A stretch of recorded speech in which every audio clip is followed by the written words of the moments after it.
LeBron James, let's do it, Big Perk. They were visiting the Grizzlies last night, and in the first quarter, the Lakers, they were up by 2, Chiney. They showed some flashes. They showed some real flashes, and this is the type of buckets that we broke down yesterday. Easy ones. That's what you need with LeBron James and Russell Westbrook. Look at that finish. You thought, okay, this is going to be a good night for them. And then it continued a little bit, right? Anthony Davis. Yeah, was yesterday Thursday Night Football? That was a touchdown pass right there. Perfect. 20 points, 10 rebounds, 11 assists for LeBron, the 5th player with 100 career triple-doubles. That's nothing to sniff at, but neither are the Grizzlies. Oh, and they tried to run it back here. Touchdown to interception, y'all. Interception. And it's really difficult. You know, the Lakers, this is one of those games where you have to say it's early in the season, but at the same time, man, tough finish right there with the left. All right, like, are they going to be able to pull this one out without Ja? Like, these are those non-negotiable games that you have to win. But instead, the momentum was carried in the second. Well, and LeBron had 5 turnovers in the game, right, Chiney? So there were some issues taking care of the ball. And Memphis, they are not to be sniffed at right now. Jaren Jackson Jr. Yes. Ooh, he has been doing all that and a bag of chips. What kind of chips, Perk? Ruffles. Since it was AD, he got the commercial. He had him a bag of AD He's been Ruffles. Sensational. Speaking of AD. And look at that, 4 people in the paint. That's cold. That's a great stop, but man, you needed that one. Bam, icing on the cake. Y'all, this was not the Lakers' night. Defensively, this was not their night, you know, with how loose they were with the ball. And the Memphis Grizzlies continue to win games that they need to buy Ja Morant more time. Grizzlies go on to win 108-95. Here's Frank Vogel. There was just too much of a casualness to our approach. You know, after we got that early lead, it wasn't even a huge lead. You know, our biggest battle, our biggest problem this year is consistency. Take one step forward, okay, we fall back, and we have a disappointing performance. We got to find a way to catch ourselves from that. But we just got to play the same way. Not hard, in my opinion. Individually, we all got to own up to what we do, understanding what our jobs is on this team, and then we have to execute it.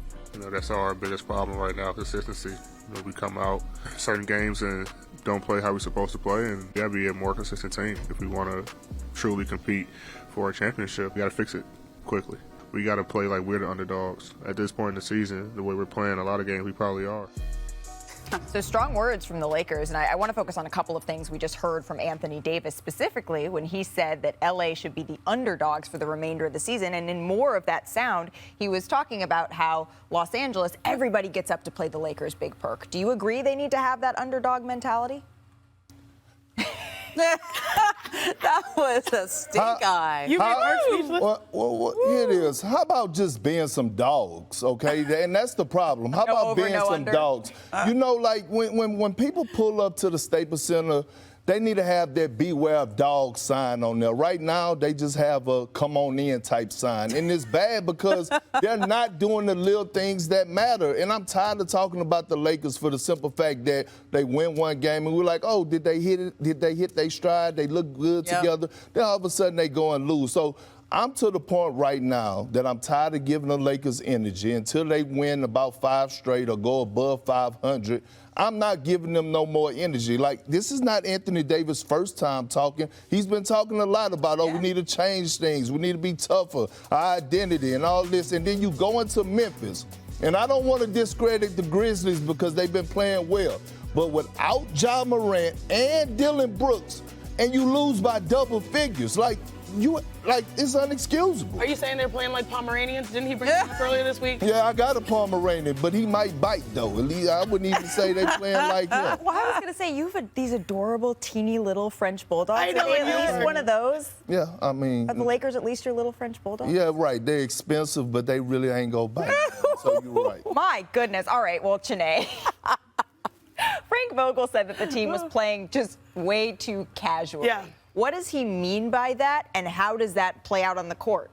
Casually means turnovers and unforced errors, and the Lakers had 22 turnovers, and that is absolutely unacceptable against a team that not necessarily is going to go out there and you're like, oh, they've got this defender, and check out this tape. This was just a bad pass. It's almost like you look past the defender. You cannot do that, especially at the top of the key, because why? Easy bucket on the other end. Again, bad pass here, bad pass now again in the pick and roll. Now watch this. A lot of space to operate and read. Dwight Howard is not even looking at the ball. He has a mismatch. He's looking at the rim thinking Russ is going to shoot. So that's just, bad communication through play. And then lastly, bad ball handling, loose with the ball. This is why, Frank Vogel says casual. Now look at this, 4 defenders back versus 2, maybe 1.5, and you can't even stop the ball in transition? Ooh. These are mistakes that teams that have real aspirations and don't want to just say, oh, let's just turn it on. Like mistakes that you nip in the bud right now. Right. And that's, Perk, you're absolutely right. We've heard AD step to the podium and say, this was the wake up, and then come back. And I do like that he's vocal, but at some point we have to see it with their play. How bad do you want it? Like we're seeing so many cases of young players in the NBA stepping up with opportunities while people are sidelined. Got to tighten to get back to biting, right, Perk? Yeah, bars. Bars. All right. So, Ramona, what are you hearing about how they fix this? Yeah, I mean, look, I was texting with Rob Pelinka last night after the game. Just take the temperature, right? How worried are we? And I think there is a sense, like, they had a great game against Boston. You saw what that team can be. But last night, he just said, I thought we lacked an edge. We lacked an edge. I mean, that's another word for casual, okay? Yeah. And, they're back prepping for Oklahoma City tonight. Let's see if they can beat the Thunder, because they haven't this year. Right? I mean, their second night of a back-to-back. And the thing that got me about this game, you said it before, 22 turnovers. That led to 27 points for Memphis. Memphis was on the second night of a back-to-back. The Lakers were at the beginning of a road trip, should have been rested, coming off a big win against Boston in L.A. So, I mean, look, I host radio here in L.A., guys, and all we were talking about yesterday was, have the Lakers turned the corner? Ooh, you finally saw glimpses. At some point, people just get tired of waiting for you to show some consistency. You have veterans on that team. You have guys like LeBron James, Anthony Davis. They're just not consistent. And I don't want like the talk is the talk at this point. But we've heard speculation about Frank Vogel. That's external. I can tell you there is internal speculation about whether this is on him, if a coaching change would change any of that. Right now, that's not where they're looking because casual. There's their lack of an edge. That's not on the coach.